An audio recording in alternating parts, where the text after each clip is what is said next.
मैं किसान हूँ। मेरा बाप राजधानी चलाता था। मैं 200 से अधिक का चप्पल नहीं पहना अपने बाप के ज़माने में, लेकिन इसी व्यक्ति की देन है कि मैं अपने बेटों को 6,000 का रीबॉक का जूता पहनाता किसानी करके। ये जगदानंद की देन है। जो नीतीश कुमार कहते हैं कि मैं बिहार से आतंकवाद को खत्म कर दिया, वही जगदानंद ने सन 85 से आज तक आतंकवाद को 85 में ही खत्म कर दिया। प्रशांत किशोर जी का कहीं कुछ नहीं है, वो मात्र भुटकटवा बन के रह जाएंगे। कोई परिवारवाद नहीं है। जो भी और विपक्ष पार्टी लड़ रहा है वो भी परिवारवाद। जीत का नाम ही है अजीत, उससे कोई जीतने वाला नहीं है। अजीत जीत चुके हैं, केवल हम लोगों को 13 तारीख काउंटिंग का इंतजार है। लोगों में दीवानापन अजीत जी के लिए, और अजीत जी निश्चित रूप से 13 तारीख की वोटिंग में सबसे ऊपर अंक लेकर आएंगे। 2020 में पूरा शाहाबाद महागठबंधन जीता था और लोकसभा में भी महागठबंधन की जीत हुई थी पूरे शाहाबाद में। ये रामगढ़ भी शाहाबाद में आता है।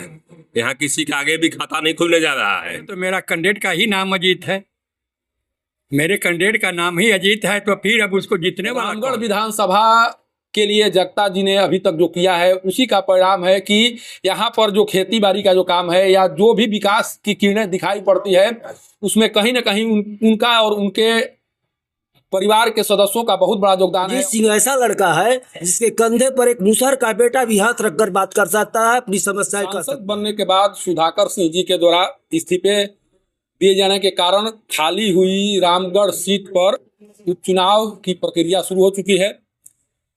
कई प्रत्याशी चुनाव मैदान में ताल ठोक रहे हैं। अभी हम लोग रामगढ़ में राष्ट्रीय जनता दल का जो कार्यालय है वहीं पर मौजूद हैं। तमाम चेहरे यहाँ पर दिखाई पड़ रहे हैं। सासाराम से राजद विधायक राजेश गुप्ता भी यहाँ पहुँचे हुए हैं अजीत जी के हाथों को मजबूत करने के लिए। क्या स्थिति है, कई जगहों पर इनके द्वारा लोगों से जनसंपर्क करने का प्रयास किया गया। पार्टी की नीति और सिद्धांत को बताने की कोशिश की गई और ये भी बताने की कोशिश की गई कि अगर अजीत जी को आप लोग यहाँ से जिताकर भेजते हैं तो किस तरह से तेजस्वी प्रसाद यादव जी के हाथों को आप मजबूत कर पाएंगे। हमारे साथ अभी राजेश जी हैं जो सासाराम से राजद विधायक हैं। शुरुआत इन्हीं से करते हैं। सर, सासाराम से चलकर आए हुए हैं, यहाँ पर जो जनसंपर्क अभियान आपके द्वारा किया जा रहा है, क्या स्थिति दिखाई पड़ रही है? देखिए, रामगढ़ जो क्षेत्र रहा है वो आज से नहीं, हम लोग बचपन से देखते आ रहे हैं। पहले हम सबके अभिभावक और राष्ट्रीय जनता दल के प्रदेश अध्यक्ष यहाँ से विधायक हुआ करते थे, मंत्री भी हुआ करते थे। उसके बाद बड़े भाई सुधाकर जी यहाँ विधायक रहे, आज वो सांसद हैं। छोटे भाई अजीत जी चुनाव के मैदान में है। और सबसे बड़ी बात है कि यहाँ घर घर के बच्चा बच्चा तक जानता है कि इस परिवार का व्यवहार क्या है। ये लोग हर परिवार से, वो जाति धर्म तो कुछ है ही नहीं, मतलब हर किसी से जुड़े हुए हैं, व्यक्तिगत हर किसी से संबंध है और माहौल बहुत अच्छा है और हम लोग बहुत ही अच्छे मतों से जीतेंगे यहाँ से। लेकिन कहा जा रहा है कि जब 2020 में विधानसभा चुनाव हुए थे, सुधाकर जी जब विधायक बने थे, उस तरह का माहौल इस बार नहीं रह गया है। चूंकि प्रशांत किशोर जो रणनीतिकार माने जाते हैं उनकी एंट्री हो गई है। उनके द्वारा एक तरह से चैलेंज दिया गया है राजद को। कहा गया है कि तीसरे स्थान पर राजद को इस बार आना होगा। ये लिख कर ले लीजिए, अगर नहीं आएगी ये पार्टी तीसरे स्थान पर तो जो कहिएगा सो हार जाएंगे। आखिर उनका जो इस तरह का जिस तरह से कहा जा रहा है, उनका आधार क्या माना जाए? देखिए, प्रशांत किशोर जी का कहीं कुछ नहीं है, वो मात्र भुटकटवा बन के रह जाएंगे और भाजपा के बी टीम है, हर कोई समझ चुका है। तो उनका यहाँ एंट्री से कोई मतलब नहीं है, कहीं कोई असर नहीं रहेगा। आप देखिएगा जिस दिन काउंटिंग होगा तो भारी मतों से हम लोग जीतेंगे यहाँ से। आपको लगता है कि अजीत जी सुधाकर जी के द्वारा जो इस सीट को फतह करने का कार्य किया गया था उस कार्य को दोहरा पाएंगे? अजीत जी सुधाकर जी के छोटे भाई हैं और कहीं ना कहीं संस्कार बड़े छोटे भाई का, जो बड़ा भाई से छोटा भाई में आता है। और सुधाकर भैया भी यहाँ से सांसद हैं। तो हमको तो लगता है कि बहुत अच्छी वोटों से हम लोग यहाँ से जीतेंगे और उसमें कुछ सोचना ही नहीं है। आप काउंटिंग के दिन देखिएगा कि हम लोग कितना वोट से जीते हैं। लेकिन तमाम दिग्गज चेहरों को उतार दिया गया है एनडीए के द्वारा भी। उपेंद्र कुशवाहा यहाँ पर जन प्रचार अभियान करते हुए दिखाई पड़ रहे हैं, रास्ते से गुजरते हुए जा रहे थे। इस तरह के जो चेहरे हैं यहाँ पर लाने की कोशिश की जा रही है, कहीं ना कहीं उस चेहरे का प्रभाव आपको नहीं लग रहा है इस विधानसभा में दिखाई पड़ेगा?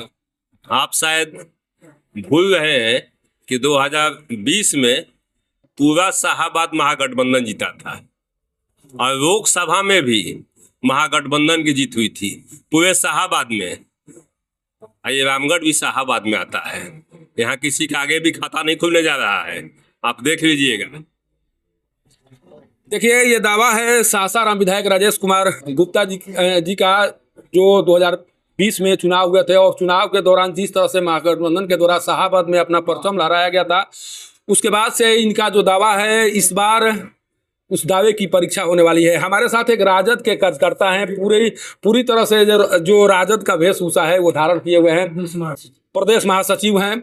सर, क्या दिखाई पड़ यहाँ स्थिति किस तरह से आपको दिखाई पड़ रही है? क्या लग रहा है, कोई मुकाबला है या अजीत जी एक तरफा चुनाव? यहाँ कोई मुकाबला नहीं है, एक तरफा अजीत कुमार जी जीते हैं। ये नौजवान हैं, युवा हैं, खिलाड़ियों के प्रति उनका रहता है, इंजीनियर भी हैं। वो गरीबों के लिए, दलितों के, पिछड़ों के लिए लड़ाई लड़ने का काम करते हैं और हमारी पार्टी जो है यहाँ चुनाव जीतेगी, कोई लड़ाई नहीं है। लेकिन भाजपा के द्वारा जिस बात की राजनीति का आरोप लगाया जाता है, इस बार भी हो सकता है कि रामगढ़ विधानसभा उपचुनाव में इस मुद्दे को उठाया जाए कि नहीं, राजद के द्वारा वंशवाद को कहीं ना कहीं बढ़ावा दिया जाता है। पहले सुधाकर जी को यहाँ से विधायक का चुनाव लड़ा गया, अब उनके भाई को टिकट दिया गया है। अगर ये मुद्दा उठाया जाता है, उस मुद्दे को किस तरह से आप लोगों को बताने का काम करेंगे? हम लोग जनता को सब समझा रहे हैं। हमारे नेता लालू जी और तेजस्वी जगदा बाबू हैं। यहाँ कोई परिवारवाद नहीं है। जो भी और विपक्ष पार्टी लड़ रहा है वो भी परिवारवाद में है, तो ऐसी बात नहीं है।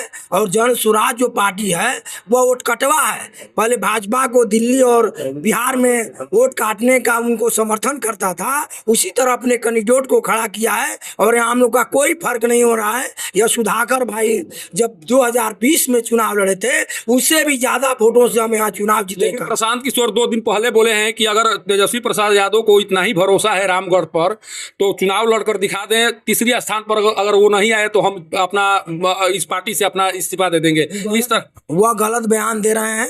तेजस्वी जी जहाँ हैं वहाँ जीतते हैं चुनाव। यहाँ तेजस्वी समझिए कि नन्हे जी लड़ रहे हैं चुनाव, नन्हे जी जीत कर दिखाएंगे। फुटबॉल के खिलाड़ी रह चुके हैं। भरोसा है आपको? भरोसा एकदम यकीन है कि हम लोग चुनाव जीतेंगे। सर, आपको भी भरोसा है कि अजीत जी इस चुनाव को फतह कर पाएंगे? एकदम भरोसा है। और अजीत जीत का नाम ही है अजीत, उससे कोई जीतने वाला नहीं है। अजीत जीत चुके हैं, केवल हम लोगों को 13 तारीख काउंटिंग का इंतजार है।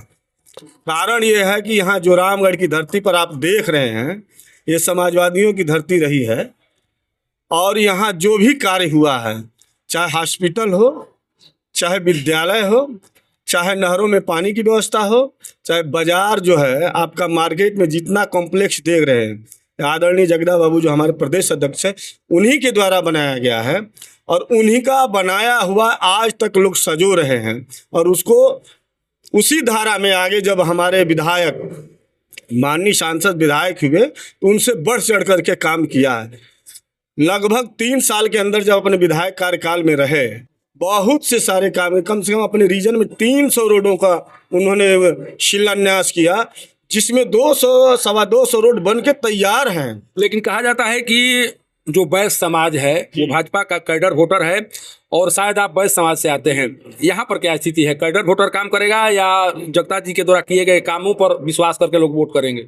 देखिए, यहाँ वैश्य समाज का वोटर काम के ऊपर मैंने वोट देता है, जो उनके पक्ष में विकास देता है। और मैं बता दूं, जहां आप बैठे हुए हैं, हम लोग जब अंबिका यादव जब चुनाव लड़े थे विधानसभा का, तब भी यह मार्केट 50 वोटों से जिताया था। जब सुधाकर सिंह जहां एमएलए हुए उस समय हम लोग 149 वोटों से इस मार्केट में जीते। और सांसद के चुनाव में थोड़ा मोदी जी के चलते गबड़ा गया, हम वहाँ भी पार्लर रहे। यहाँ जाति से ऊपर उठ करके लोग विकास के नाम पर वोट करते हैं। दावा वैश्य समाज को लेकर इनके द्वारा किया जा रहा है। हमारे साथ अभी रोहतास में राजनीति के चाणक्य के तौर पर जाने जाने वाले सर्वजीत सिंह खालसा जी भी आए हुए हैं। अजीत जी को विजयी बनाने के लिए इनके द्वारा भी लोगों से संपर्क करने की कोशिश की जा रही है। सर, आप भी आए हुए हैं, सासाराम से चलकर आए हुए हैं, कुछ स्थिति दिखाई पड़ रही है राजद के पक्ष में या महागठबंधन के पक्ष में? रामगढ़ समाजवाद का कुंजी है और रामगढ़ से रिश्ता हम लोग का बहुत पुराना है।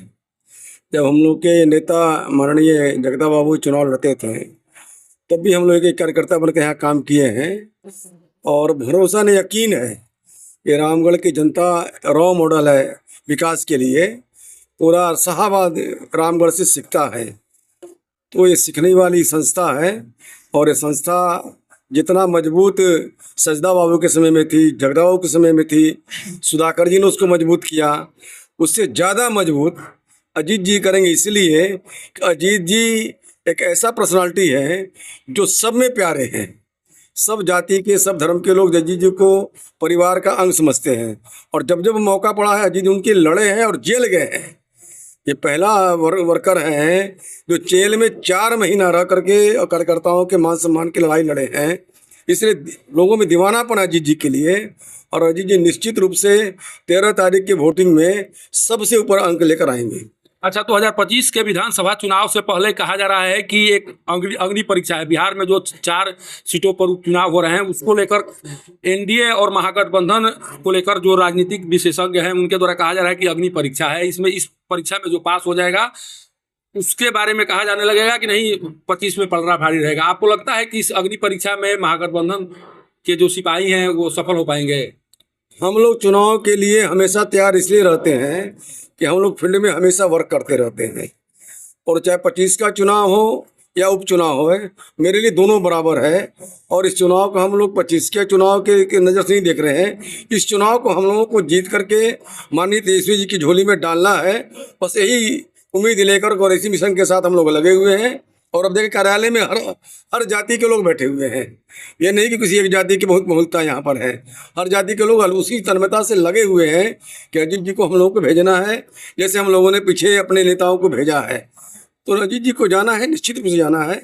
और बाकी जो उपचुनाव हो रहा है वो तो पहले से रिजल्ट तय है कि महागठबंधन को निश्चित रूप से हर जगह कामयाबी मिल रही है। और परेशानी लोगों को यही है कि सब सीटों पर महागठबंधन पूरी मजबूती से जीत कर आ रहा है। हमारे पीछे एक बहुत ही बुजुर्ग मतदाता बैठे हुए हैं, क्योंकि ये राजद का कार्यालय है, जिला कार्यालय है और यहाँ पर रणनीति बनाई जा रही है उपचुनाव को लेकर।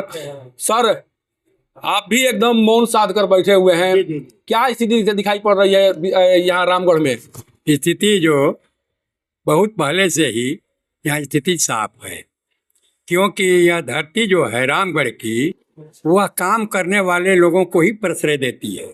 बिना काम करने वाले लोगों को, सिर्फ बोलने वाले लोगों को, बोल करके झूठ मूठ का प्रोपगंडा फैला करके वोट लेने वाले लोगों के कहीं यहाँ गुजर नहीं होता है। और ऐसे तो मेरा कैंडिडेट का ही नाम अजीत है, मेरे कैंडिडेट का नाम ही अजीत है, तो फिर अब उसको जीतने वाला कौन है? अजीत तो वही ना होता है जो किसी को कोई उसको जीत ना सके। और यह क्षेत्र जो है ये जगदा बाबू का ऋणी है। जगदानंद जी ने अपने कार्यकाल में या इस क्षेत्र को लेकर सुधाकर जी के द्वारा काम किया गया है, आपको लगता है? जी, ऐसा हुआ है ना सर कि अभी आपको हम थोड़ा सा पीछे ले जाना चाहेंगे। यहाँ रेह उड़ता था और यहाँ की रेह गधे पर लाद करके विक्रमगंज और कोचस करहगर जाता था और लोग उस पर माने अपना वहाँ का लोग व्यवसाय करते थे। और आज स्थिति है कि यह क्षेत्र धान का कटोरा है और यहाँ 34-35 राइस मिल चलती है। और इसके पहले हम लोग जो है ना, सच पूछिए, मैं ईमानदारी पूर्वक कहना चाहूँगा कि यहाँ पहले जगदा बाबू के पहले यह अस्त व्यस्त यह व्यवस्था थी। यहाँ सिंचाई का कोई साधन नहीं था, उन्होंने नहर बनवाया, उन्होंने सब कुछ किया, बिजली लाया, 24 घंटा बिजली बाबा कहलाए। तो इस तरह का यह क्षेत्र जो है अगर उनको समर्थन नहीं देता है तो सबसे बड़ा वह भागा है और सबसे बड़ा है। मैं थोड़े में कहना चाहूँगा कि अजीत की जीत को कोई परास्त नहीं कर सकता। देखिए, जो दावा इनके द्वारा किया जा रहा है जगदानंद सिंह जी को लेकर, उस दावे में कहीं ना कहीं सच्चाई भी प्रतीत हो रही है। कारण कि जब दुर्गावती जलाशय परियोजना का निर्माण हो रहा था, उस दौरान जिस तरह से उन पर आरोप लगाए गए थे कि अपने विधानसभा के किसानों को लाभ पहुंचाने के लिए उनके द्वारा दुर्गावती जलाशय परियोजना से जो वितरणी निकली है या जो मेन कैनाल निकला है, उस पर कुछ ऐसा काम कराया गया जिस कारण से जो पानी का बहाव है वो कैमूर जिले की तरफ ज़्यादा है। और ये आरोप इस तरह के आरोप को सहकर भी कहीं न कहीं जगदानंद सिंह जी के द्वारा अपने विधानसभा के लोगों के हितों को ध्यान में रखकर, खासकर किसानों के हितों को ध्यान में रखकर ये इस तरह के कार्य किए गए। और जब सुधाकर जी यहाँ से विधायक बने, उनके द्वारा किसानों की लड़ाई को लेकर जिस तरह से आगे बढ़ने का काम किया गया, कई बार पार्टी की विचारधारा से ऊपर उठकर भी उनके द्वारा काम किया गया। पार्टी में रहकर कहीं ना कहीं सरकार की नीतियों का विरोध किया गया। और इसीलिए ये कहा जाता है कि रामगढ़ विधानसभा के लिए जगता जी ने अभी तक जो किया है उसी का परिणाम है कि यहाँ पर जो खेती बाड़ी का जो काम है या जो भी विकास की किरणें दिखाई पड़ती है, उसमें कहीं ना कहीं उनका और उनके परिवार के सदस्यों का बहुत बड़ा योगदान है। और इसीलिए एक बुजुर्ग मतदाता के द्वारा दावा किया जा रहा है कि अजीत जी शायद जगदानंद सिंह के विरासत को संजो कर रखे हुए हैं और उनको कोई हरा नहीं सकता है। सर, अच्छा देखिए, एक पूर्व विधायक के नाती भी यहाँ बैठे हुए हैं। सर, स्वर्गीय दशरथ तिवारी का अच्छा, हाँ, मेरा घर भरिगावा है। भरिगावा है। सर, आप सवर्ण समाज से आते हैं। राजद पार्टी को लेकर बात कही जाती है कि हमेशा राजद पार्टी में सवर्ण समाज को हाशिए पर रखकर काम किया जाता है, प्रताड़ित करने का काम किया जाता है। आप इस पार्टी से जुड़े हुए हैं, इस तरह का जो आरोप लगते हैं उस पर बतौर सवर्ण समाज के जो दलाल लोग हैं, जो अकर्मठ हैं, जिनका कोई कार्य नहीं है, जो ब्लॉक तक का गेट नहीं देखा है, वही परिवारवाद की बात कर रहा है। जगदानंद के परिवार में जो पैदा होता है समाजवाद से जुड़ जाता है। आज अजीत सिंह की बात कीजिए तो अजीत सिंह ऐसा लड़का है जिसके कंधे पर एक मुसहर का बेटा भी हाथ रखकर बात कर सकता है, अपनी समस्याएं कह सकता है। और कोई यहाँ सब लोग जो बात करता है कि इनका परिवारवाद है, सामंतवादी लोग इस तरह की बातें करते हैं। जगदा बाबू की बात लें तो ये इलाका रेह और हीरोइन के नाम से मशहूर था। यहाँ तिलकहरू लोग नहीं आते थे कि रामगढ़ में क्या जाए, वहाँ के लोग तो हीरोइन पीते हैं। जो नीतीश कुमार कहते हैं कि मैं बिहार से आतंकवाद को खत्म कर दिया, वही जगदानंद ने सन 85 से आज तक आतंकवाद को 85 में ही खत्म कर दिया। मैं किसान हूँ, मेरा बाप राजधानी चलाता था। मैं 200 से अधिक का चप्पल नहीं पहना अपने बाप के ज़माने में, लेकिन इसी व्यक्ति की देन है कि मैं अपने बेटों को 6000 का रीबॉक का जूता पहनाता हूँ किसानी करके। ये जगदानंद की देन है। लेकिन सवर्ण समाज की जो सोच नगर रहते यहाँ 3 विधायक हुए, अशोक सिंह भी हुए, अंबिका सिंह भी हुए, सुधाकर सिंह भी हुए। सुधाकर सिंह को तो रामगढ़ की जनता 3 तकबा पहराई है 3 साल के अंदर। विधायक भी बनाया, पूर्व कृषि मंत्री भी बनाया और आज सांसद भी बना 3 साल के अंदर। कुछ कार्य किया है तभी बना है। रामगढ़ की जनता मूर्ख नहीं है, समझदार है। इसीलिए आज रामगढ़ पैगाम देगा भी इस बिहार को। रामगढ़ पैगाम देगा कि रामगढ़ के लोग कर्मठ को चुनाव जिताते हैं। अजीत सिंह यहाँ से चुनाव जीत कर जाएगा। कोई माई का लाल पैदा नहीं जो यहाँ से अजीत सिंह को चुनाव हरा सके। देखिए, जो दावे किए जा रहे हैं उस दावों को परखने की कोशिश अगर आप करेंगे तो कुछ दिन पहले ही यहाँ के थानाध्यक्ष से मामला जुड़ा हुआ था और शायद किसी को लेकर यहाँ के थानाध्यक्ष के द्वारा कुछ इस तरह के कार्य कर दिए गए थे, जिसके बाद सुधाकर सिंह जी के द्वारा इस मामले को अपने स्तर से लेने की कोशिश की गई। जिस तरह से उस थानाध्यक्ष के विरुद्ध उनके द्वारा अभियान छेड़ा गया और जो हश्र हुआ ये सभी लोग जानते हैं। क्या जो आरोप लगाने वाले हैं वो सारे लोग इन तथ्यों को देखने का प्रयास करेंगे? क्या जगदानंद सिंह जी पर अपने विधानसभा में कार्य करने के लिए जो आरोप लगाए जाते हैं, क्या उन्हें समझने का प्रयास उनके विरोधियों के द्वारा किया जाएगा? कारण कि जब रामगढ़ की बात आती है तब सभी लोग, खासकर जो चेनारी या अन्य विधानसभा के लोग हैं, उनके द्वारा कहा जाता है कि कहीं न कहीं जगदानंद सिंह जी के द्वारा हमारे अधिकारों में हकमारी की गई है। और इतना अपमान सहकर भी अपने क्षेत्र की जनता को लेकर कोई सांसद, विधायक, पूर्व मंत्री कुछ करता है तो इतना तय मानिए कि उसके मन में अपनी जनता के प्रति स्नेह है, और उसी स्नेह को शायद यहाँ पर अब चुनाव के दौरान मतदाताओं के द्वारा कहीं न कहीं दिखाने की कोशिश की जा रही है। रामगढ़ से पब्लिक न्यूज के लिए सत्येंद्र चौबे की रिपोर्ट।